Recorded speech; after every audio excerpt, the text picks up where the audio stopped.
à l'intérieur des magazines DVD de la collection La peinture, ça s'apprend, il y a toujours le patron du projet qui est montré. Donc, ce que vous faites, c'est que vous prenez ce patron-là et vous allez le tracer sur un papier transparent. Ces papiers transparents-là, ils viennent en rouleau comme ça. Et la qualité d'un bon papier comme ça, c'est lorsque on voit très, très bien au travers. Vous voyez, si je prends une photo comme ça et que je le mets dessus, je vois très bien mon image. Il y a des papiers qui sont laiteux. Les papiers de soie, ça ne fonctionne pas. Il faut que ce soit ça, on appelle ça aussi un papier vélin. Et c'est pour ça qu'il est bien transparent comme ça. Donc, avec ces papiers-là, vous allez tracer le patron qui se trouve dans la pochette. Et pour le tracer, vous allez le tracer avec des crayons qu'on appelle des stylos permanents parce que l'encre est permanente, indélébile. Alors, c'est des pointes très fines, ce sont des crayons comme ça ici, avec une pointe là, mais toute petite, comme ça. C'est extraordinaire. Et vous allez tracer tout le patron. Ensuite, il faut que vous découpiez le papier pour qu'il soit plus petit que le support sur lequel vous allez le reproduire. Parce que s'il est trop grand, plus grand que votre support, vous ne pourrez pas le fixer.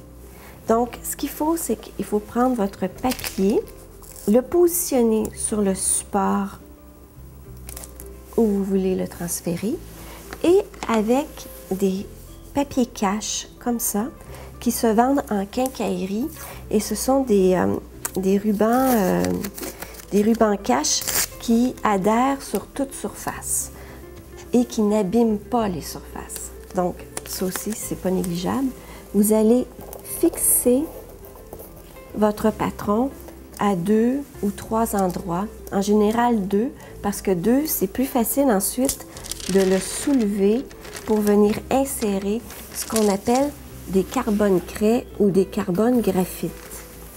Bon, alors les carbones craies, ce sont les blancs, les graphites, ce sont des gris. Les gris, c'est de la mine graphite, du crayon à mine, de la mine de plomb. C'est exactement ça qui est là-dessus. Les graphites, parce que du graphite, c'est gras et en général, c'est mêlé avec de l'argile, c'est permanent. Donc, je l'utilise si ma surface est pâle et que mon blanc, ma craie, ne sera pas assez apparente. Mais si j'ai le choix entre les deux, je vais choisir de prendre du blanc. Parce que le blanc s'efface très, très facilement. La craie, c'est sèche et ça part très, très bien. Donc, vous insérez la feuille sous le projet et avec un instrument qui s'appelle un stylet, on retrace tout ce qui a été fait au départ. Des fois, on a besoin que de tracer des contours parce qu'on a des couches de base à appliquer sans les détails. Des fois, il faut tout tracer, dépendamment du projet qu'on a à exécuter. Quand on trace, on n'appuie pas, c'est très léger parce que si on a un support, que ce soit une toile ou que ce soit du bois, on risque d'encaver le bois ou la toile, on risque de la détendre. Littéralement, elle vient qu'elle fait un ballon et ça, c'est pas plaisant non plus. Donc, quand tout est tracé, on retire tout ça. Maintenant, pour être sûr, si on a besoin à un moment donné, pendant le processus, de remettre notre tracé. À ce moment-là, ce qu'on va faire, c'est qu'on se prend un crayon craie comme ça et on se fait des indices, des marques à à 4 endroits comme ça. Et ensuite, quand on va revenir, on va positionner le tracé exactement où on a mis nos marques. Et on ne pourra pas se tromper, on va être exactement à la bonne place. Ça, c'est petit détail innocent, mais très, très pratique. Donc, une fois que c'est fait, on retire tout ça.